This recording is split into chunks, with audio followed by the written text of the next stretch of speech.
Then you have joy. Joy is something I cannot express in words, but still, joy, as I have told you many times, it is singular. It is not unhappiness or unhappiness. It is just joy. Just you enjoy. You enjoy everything, every company, every incident, every scene, every happening in your life, you know how to enjoy it. See, just joy has a great capacity. Once I remember I had gone with my son-in-law and daughter to see some historical place, and we had to climb a lot. We were climbing for about 3 hours. So naturally we all got tired. And there was a little resting place made of marble. So we said, let's spread out ourselves here. So when I spread it out, you see, they were so much saying, why should we have come here of all the things, this, all that, they were grudging. Then suddenly, this is the joy point. Suddenly I saw the carvings of elephants. So I said, can you see these elephants? Everybody's tail is differently made. They said, Mummy, how could you see the elephants' tails? We are so tired. I said, you also see, you just see that. Because this joy, what it shifts your mind from nonsense. You see, you just say it's all nonsense. You just shift your mind. This is the way you get joy. And goes to the thing that will joy you. Supposing there's a person who is quite boring, then what happens? You just see the humor behind boring, how a person bores you.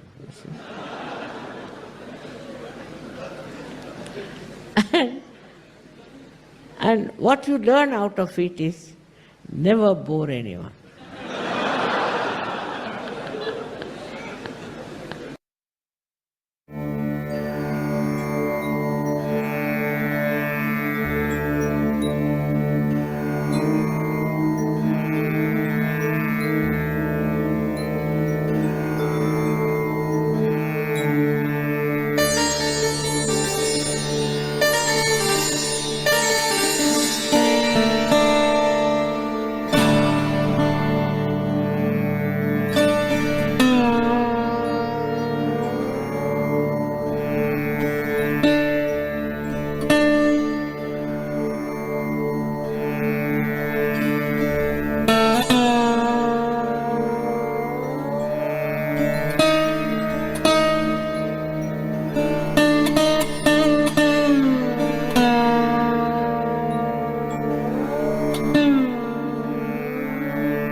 that it teaches you the essence of joy of everything.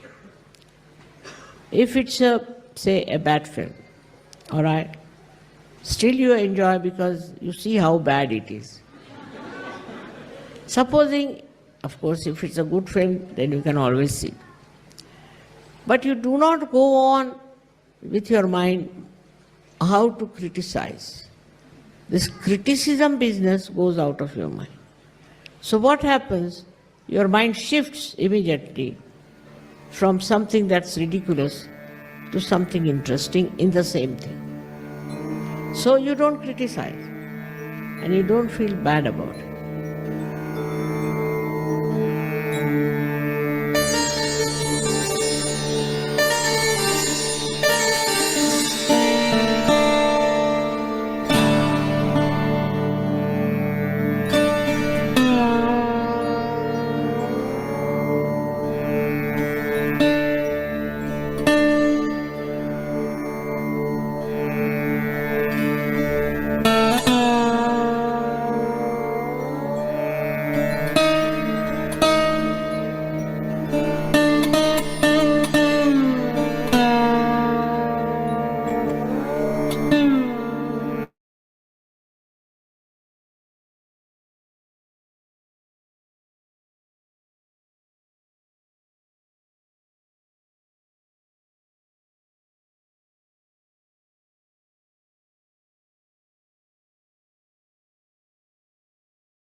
Let's listen to Shri Mataji's talk.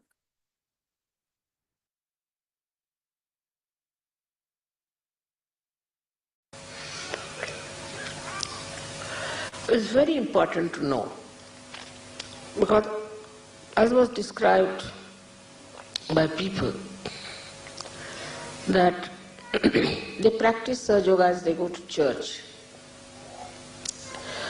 but it's not from their heart. And heart is the abode of the spirit.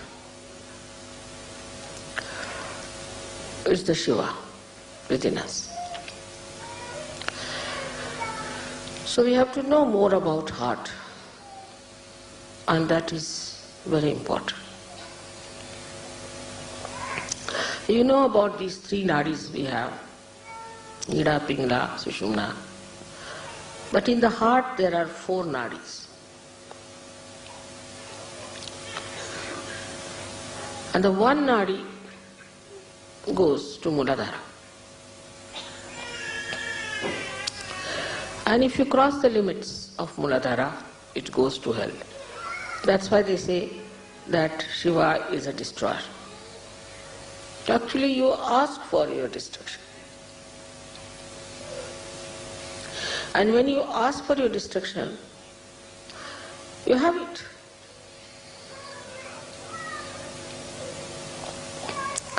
Even if it destroys anything, as I was telling, it's like when a fruit has to come, the petals look as if they are destroyed.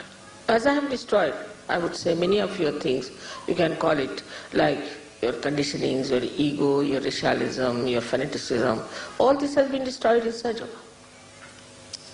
This has to be destroyed for the beauty to come out. So when your maryadas cross beyond, certain point, you go to your destruction. In 4 directions there are destructions built, as there are 4 nadis. So now what is to be done? How are we to stop this destruction of through the first nadi going to hell? One of the qualities of Shiva is that his innocence is extremely innocent. He is innocent like a child. His innocence personified. So, we have to put our carnal desires, dissolve them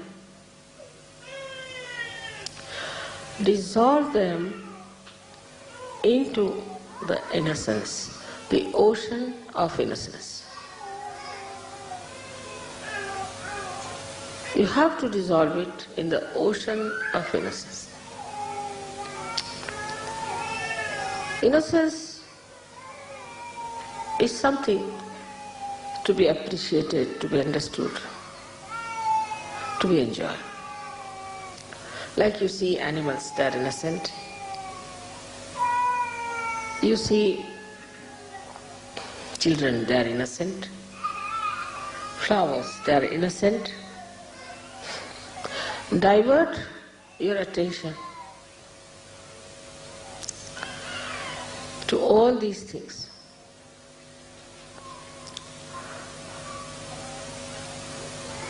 You see, on walking on the street, what is there to see? Best is all at 3 feet height. You see at 3 feet height all the flowers, all the beautiful grass, all the children who are about 3 feet are the best. We need not see people who are above that. Just see on 3 feet level.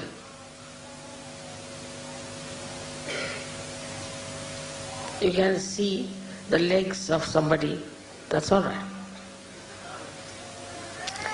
But you don't see the eyes of a person who are not innocent. So dissolve this desire into innocence. And this Muladhara, which is innocent,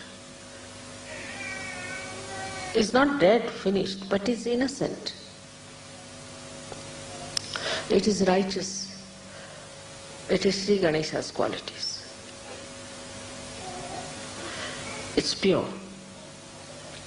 So even if you are in this world, even if you are living like a human being, even if you have children, still you are innocent.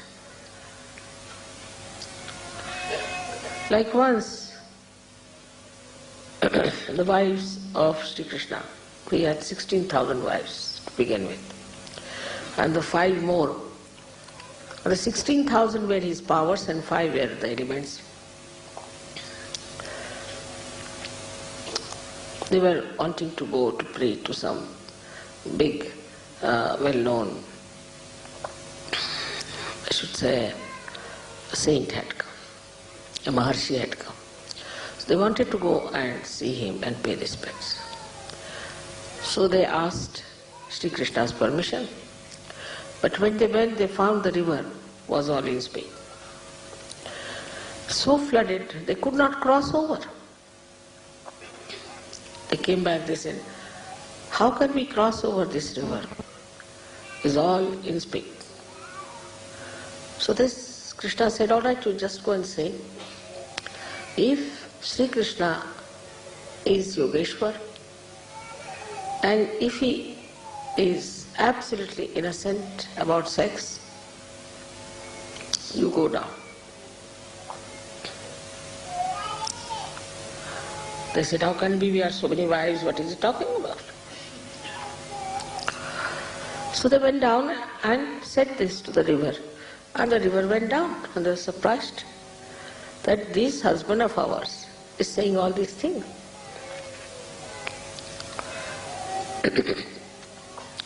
They went across and worshipped that rishi, and they were coming back again. The river was in floods. So they went back to the rishi and said, now how are we to cross over, because it's in floods? They said, how did you come? So they told the story of Sri Krishna. Now they had fed this rishi with food and fruits, and he had eaten such a lot. All right, you go and tell this river that this rishi has not eaten at all anything. He said, how can it be? Just now you ate before us. He said, just go and see. They went back and told this to the river. The river again went down. So to live in this world, to be a wife or to be a husband, to be married, whatever it is, you can be innocent, absolutely innocent about it. That's the sign of your purity. The second nadi, the second channel that can take you to destruction is desire. That's why Buddha has said that desirelessness is the only way that people do not get old, nor sick, nor worried.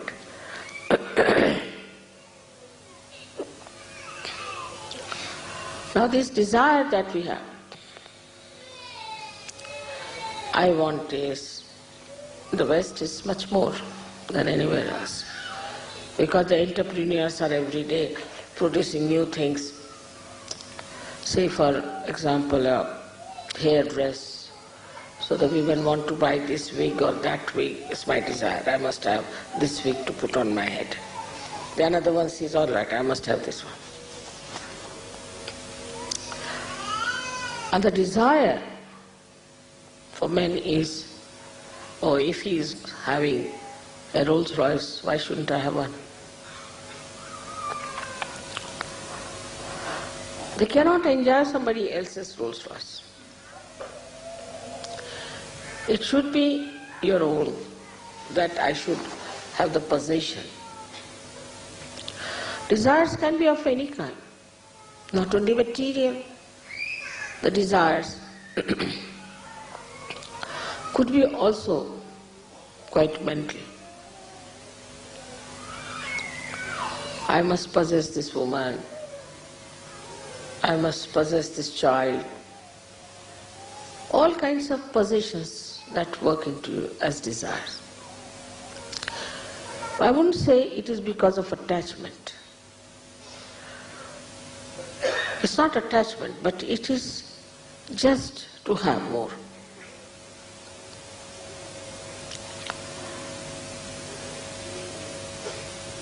Go on adding up things, getting things. Still, one doesn't feel happy and satisfied. What is the reason for this kind of desire? Is that it's not pure desire. It's an impure desire. It's an impure desire. And when such a desire starts working, you can go any far. Like Saddam Hussein, like Hitler, like anything, is nothing but absolutely desire beyond any limitations. You want to dominate others. Is also another desire. All these desires lead you ultimately to a destruction. Because there's no joy, there's no happiness. For example, now I want to have a sari. So I want to buy the sari. All my attention will be, how will I get that sari? I must get that sari, this thing, that thing. The attention becomes polluted, disturbed. For a nonsensical thing like a sari, the attention which has to enjoy the spirit, which has to nourish the spirit, becomes disturbed because of desires. In the first place, the attention is disturbed because we are not innocent. In the second place, the attention gets into turmoil because we have desire.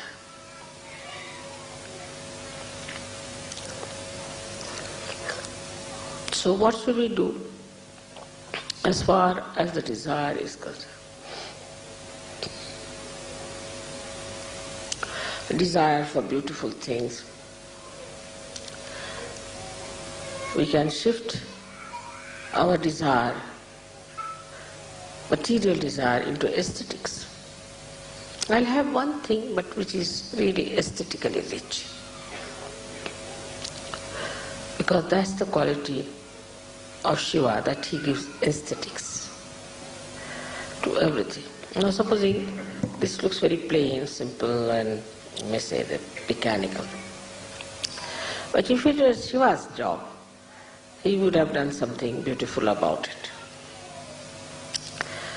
So the quality of Shiva is that he beautifies everything that is created by Brahmadeva, evolved by Vishnu.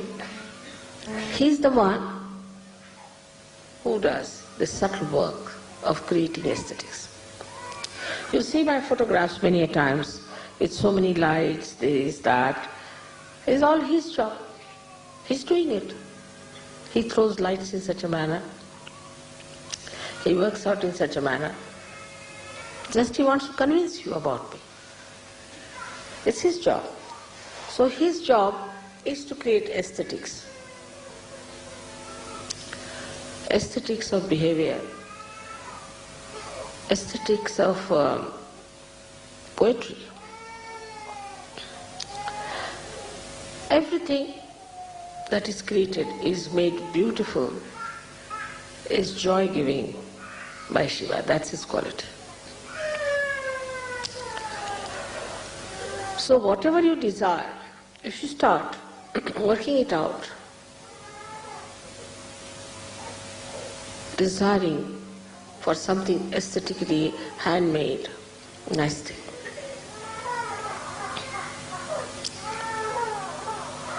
gradually you will find you will end up with vibrations, because all beautiful things have vibrations. And to have the vibrations, you will have to go to pure desire. So this desire, which is madness, which makes you mad, which is so much dull and boring, becomes pure desire, because you have to dissolve all your desires into vibration. You start desiring nothing but vibrations after some. You will not buy anything which has no vibrations. You will not talk to a person who has no vibrations. If somebody has vibrations, you will just run away.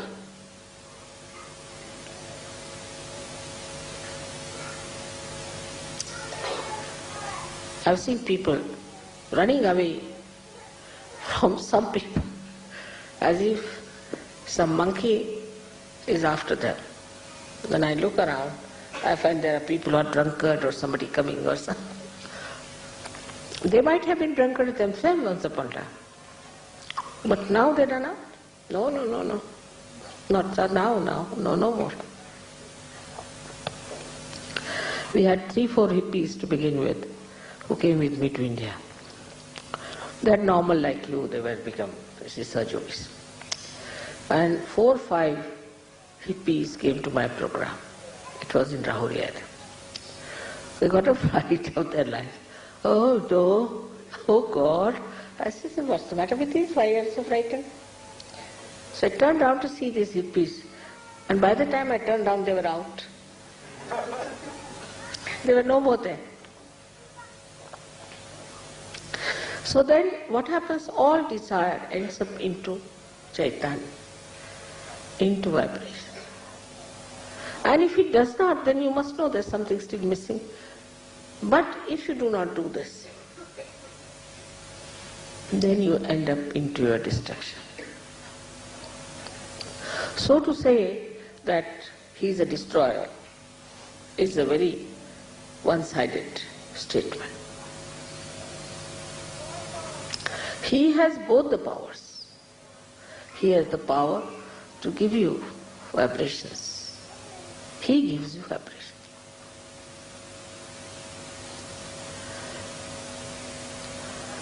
The goddess is the power, Shakti.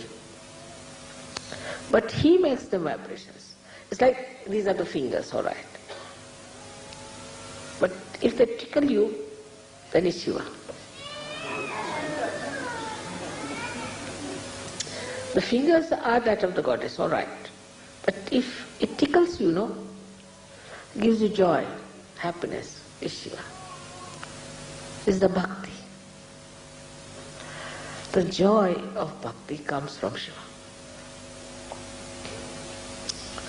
Today only I was explaining how one lady who was a Devi Bhakt and has done so much study of bhakti and all that and knew so much, just merged into me. I just couldn't understand her, what she has done. Because normally people don't do. When they are reading about Devi, they think, all right, this is Devi, this is Mataji. This is separate things. They don't know they are reading about Devi. So she said, Mother, I just identify. It's written that how you are gentle. The goddess is gentle. How she touches me. How she looks after me. How her attention is on me. Like there's a sentence, Kataksha, Kataksha, Nirikshan. Every glance is an inspection. Not inspection, not a very good word, but Nirikshan means inspection, divine inspection. So all the time I feel that it's you are all the time. When I listen to music, I feel now, see, she's looking at me. She's feeling me. She's nourishing me. All the time I feel your love.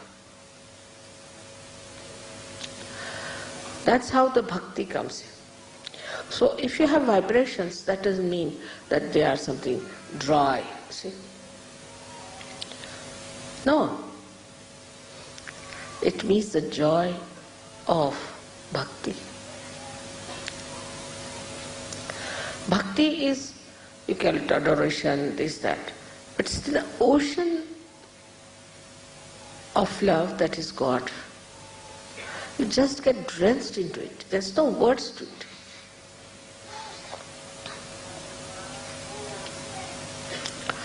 And that is what, when you feel, you must know that you have taken the spirit as a real connection between you and your mother or your father. There's no differentiation. You are one in that ocean, drenched in the ocean. You are the drop, you are the ocean. You are one in that bhakti. And that bhakti cannot be mechanical. Because not man-made.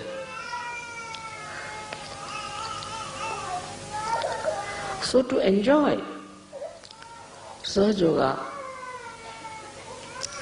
you must know that it's not dry vibrations only. but is the bhakti. That is the joy of Shiva's quality of joy that he adds to our life. Everything seems to be surrounded, resounding, same thing, the joy. That I am loved so much by God, that God loves me, that I have a meaning in life, then the ego drops out, first of all. And also the conditionings drop out.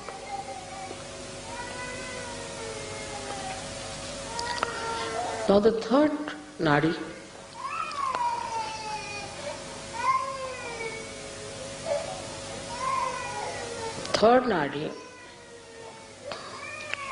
is the nadi by which we feel attached to someone. Like, this is my child, this is my husband, this is my family, this is my wife, this is my father, this is my mother. In the beginning of Sahaja Yoga, of everyone, when they are just the beginners, so they talk about their whole family. My father is like this, my mother is sick, my mother's sisters, brothers, this, that, real, this thing is not well. As if, you see, we all have taken a contract. What should I do? Like today somebody said that, you see, they lost their first child. First child they lost because the child was sleeping in another room. I said, small children should sleep with mother, and mother must look after the children. It's a simple thing. I mean, in India, no mother would accept such a situation. She'll throw away the husband. She said, what's this? I have to look after the child. So I said, tell them that they should sleep with the child, so that they don't believe in it. So all right, what can we do? Have we taken their contract that we should look after their children even when they don't want to listen to us? So the idea is all the time, in the beginning, is that, oh mother, I've been doing Sahaja Yoga for 1 month, but so far my financial condition has not improved. As if they are going to sue me for that. As if I've let them down. But they don't want to see that you have just now come to Sahaja Yoga. Or even if you have been in Sahaja Yoga for so many years, you have not been a Sahaja Yogi. Something missing, you don't deserve. Something wrong with you, not with Sahaja Yoga.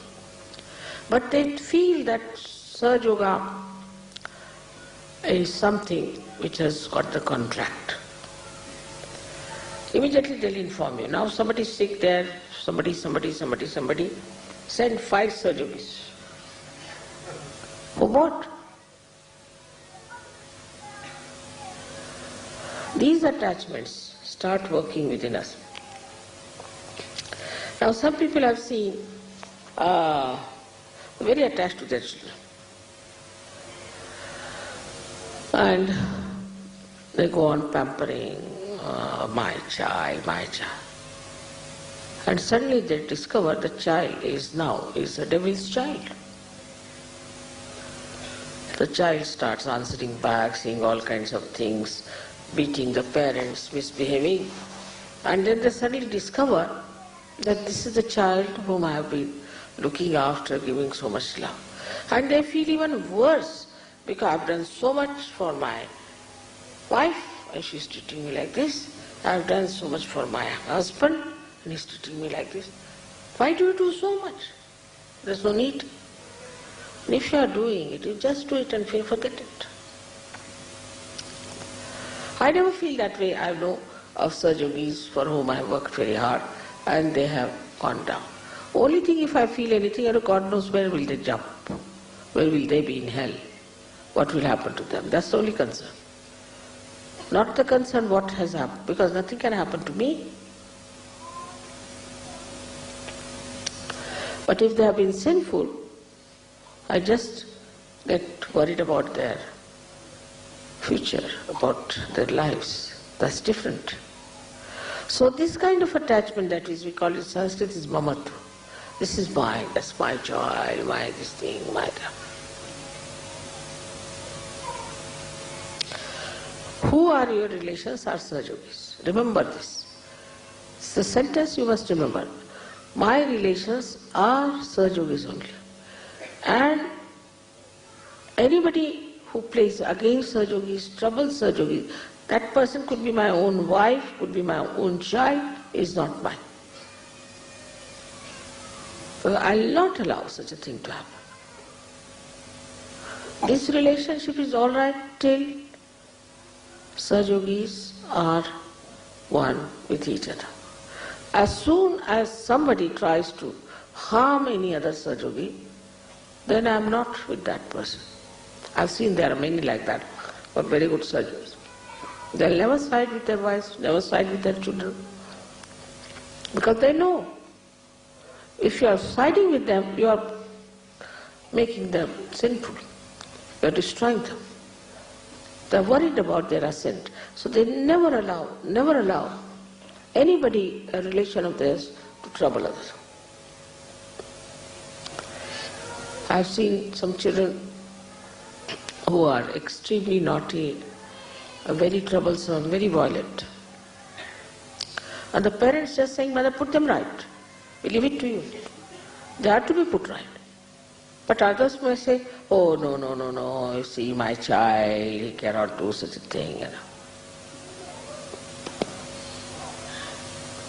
So, one has to understand the discrimination part of it. That, why am I attached? I have given this simile many a times, like the sap of the tree rises, goes to various places of the trees, various areas, looks after the bark, looks after the branch, looks after the leaves, flowers and fruits, and comes back. Or it gets evaporated, doesn't get attached. If it gets involved into one of them, the whole tree will die, and that part which is so close to the sap will also die. But sap has much more sense than we have.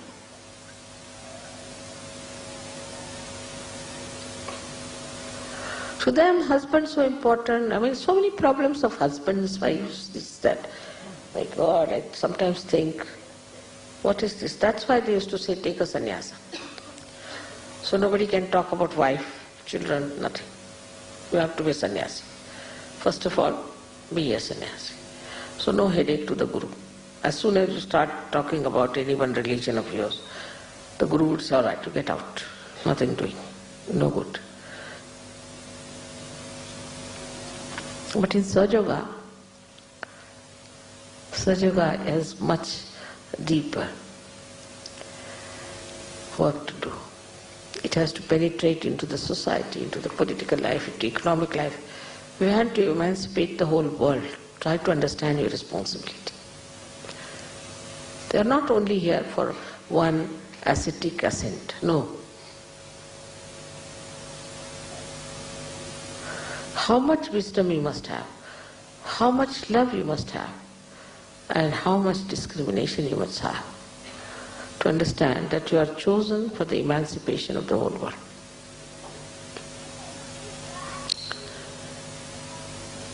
So now this so-called limited love, what is the solution which takes you to destruction? Is the unlimited love. Because Shiva is nothing but love. He is love.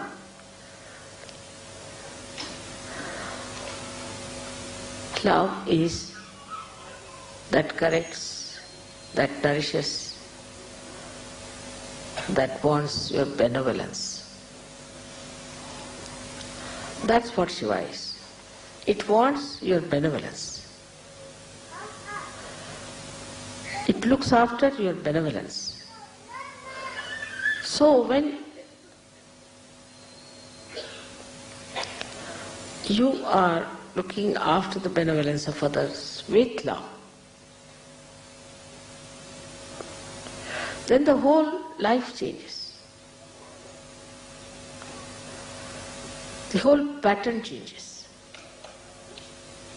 And you really enjoy it because you become one with so many, concerned with so many families, so many things, so many problems of others and us. So you just feel you are one with so many. Thus we have so many Sahaja Yogis here today. First time when I came to Italy, I must tell you, I came with Christy, what's the name of Catherine. And she's the only one who knew Italian. And we had told some newspaper to reserve some sort of a hall and advertise for us. Nothing was done. So when we came, we couldn't find anyone. So I went round with her to put the posters. But still nobody came. And today we are so many. But we must know that we are bound to each other by love. And the love that is for our benevolence, for our ascent. And then you just start enjoying everyone. And then you don't think what race you are, what country you are, what this thing you are, nothing. You're Sahaja Yogi, finished. So you become a universal being. And this attitude has to be achieved. When I hear that some Indian girls are tortured and troubled, I think, how can they do it? Or somebody who is a black skin, they are tortured. Or some Indians are treating somebody because they are of low caste. It's not possible because we are all part and parcel of one body. We are all brothers and sisters, born of the same mother. But this is only possible when you dissolve that limited relationship of yours into this great unlimited ocean of love. Then only it is possible. And if it is not there, do not try to justify.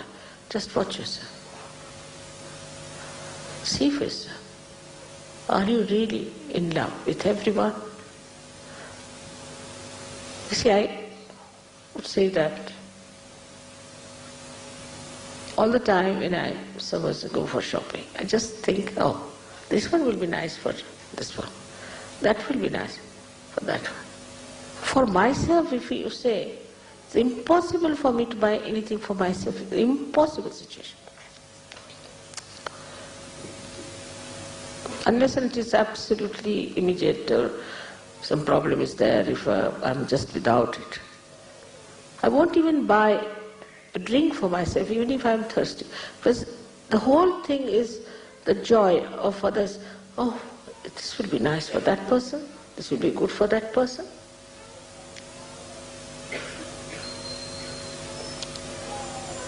All this is the most enjoyable thing.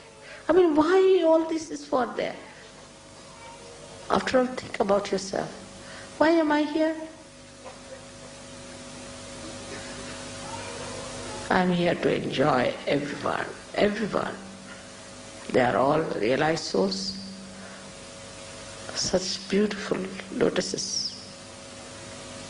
I'm not going to stoop down to the mud. Now I am a lotus.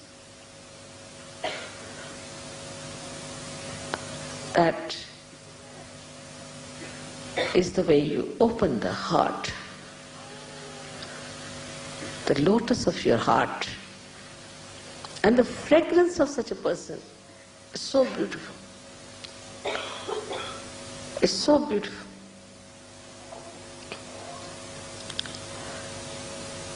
So you are no more divisive. You do not want to separate from each other. Anywhere is done, you are agreeable to that. You don't think that it should be done here or there, but anywhere, but it should be. All of us together. So, the small attachments that are with you have to be dissolved into this ocean of love, which is Shiva.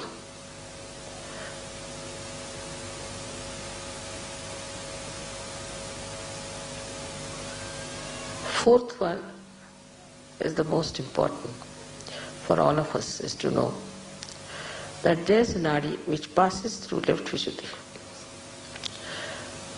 into the heart, starts from the heart, goes up,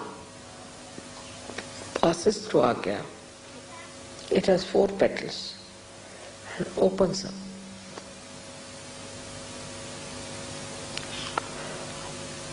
This is the one which gives you the state which is called as Turiya. We live in 3 states. In the awakened state, Jagruti, our attention goes to this, that and all that, we spoil our attention.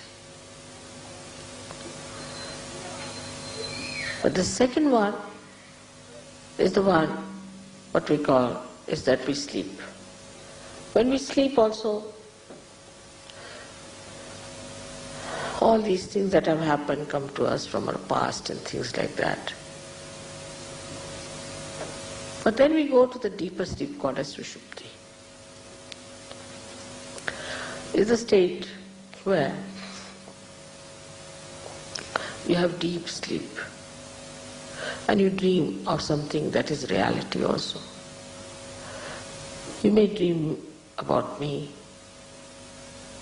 like it's the ethereal part of the subconscious where some beautiful informations are passed out. Supposing I come, say, to Italy. Italians might know in their Sushupti that I've come here, or maybe anybody might know, depends on.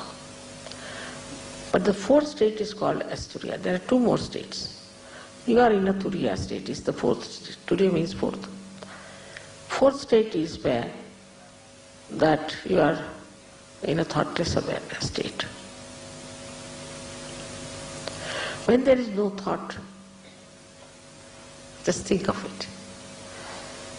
When there is no thought, you have to be innocent. When there is no thought, you have to have vibrations.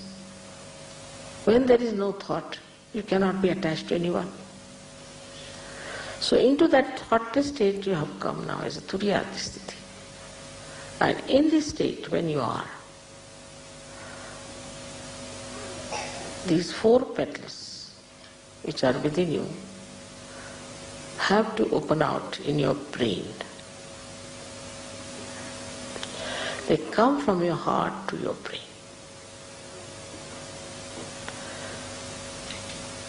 And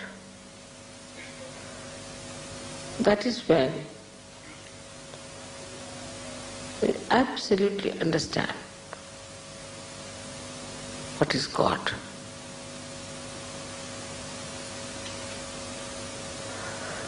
Absolutely know what is God is. That is the time when one receives the real knowledge.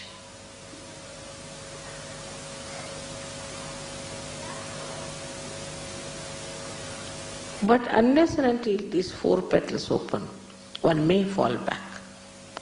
And that's why some of the Sahajogis who are still meddling with things which they should not do, go down. And they don't understand what is God is. But it's not the understanding, you understand this one little point, that it comes from your heart into your brain, not from your brain to your heart. It comes as if the ambrosia of your bhakti covers your brain. Absolutely. So, for example, Shankaracharya wrote a beautiful treatise called as Viveka Chudamani, where he described what is God, this, that, and Viveka means the conscience and consciousness and all that he described, quite a lot. But there was one horrible fellow called Sarma who started arguing with him and he got fed up. Shankaracharya. He said, no use talking to them. So he just wrote Saundarya Lahari. Saundarya Lahari is nothing but all the mantras praising the mother. He said, I know mother, now let me praise her. The thing doing, what's the use of talking to these people? Stupid things, how will they understand? He realized that these people haven't got that capacity, that sensitivity to understand what I know. That's the real knowledge, is to know what is God. And if that is God, then how can you suspect anything? How can you try to analyze anything? It's God. It's God Almighty, which knows everything, which does everything, which enjoys everything. That is the one we should say is the jnana, is the knowledge, is the true knowledge, the pure knowledge. Is not the knowledge of chakras, not the knowledge of vibrations, not the knowledge of Kundalini, but the knowledge of God Almighty. And the knowledge of God Almighty is not mental. Again I tell you, it starts from your heart and goes to your brain. Something that comes out of your experience of joy and covers your brain. So your brain cannot deny it anymore. Like sometimes when you have your mother, little mother, you know the love of your mother. So you cannot explain it. It comes from your heart. And you say, no, that's my mother, she won't do like that. I know my mother very well. The knowledge about your mother, the one who has given you birth, mother may not be very good or whatever it is. But knowledge about God, that He is love, that He is truth, that He knows everything, that just become part and parcel of your being. Absolutely. And that's the time we say is the nirvana. So it's important, especially for the people of the West. Now open your hearts, because it starts from the heart, not from your brain.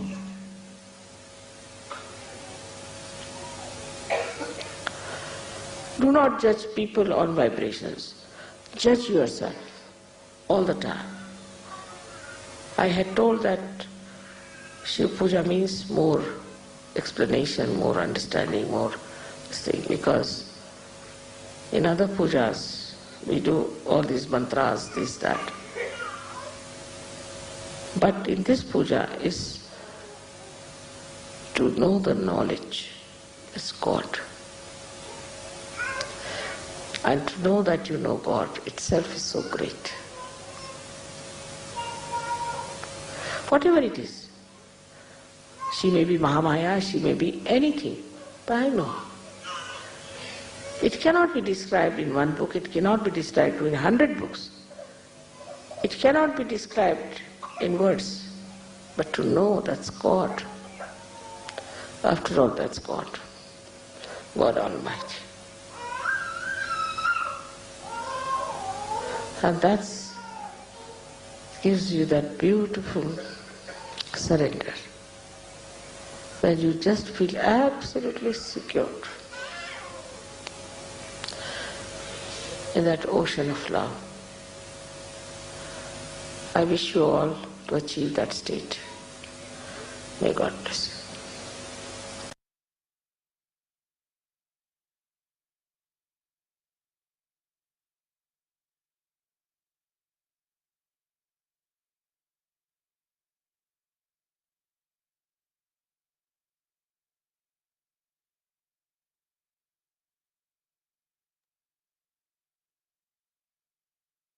Let's all raise our Kundalini and take bandhans.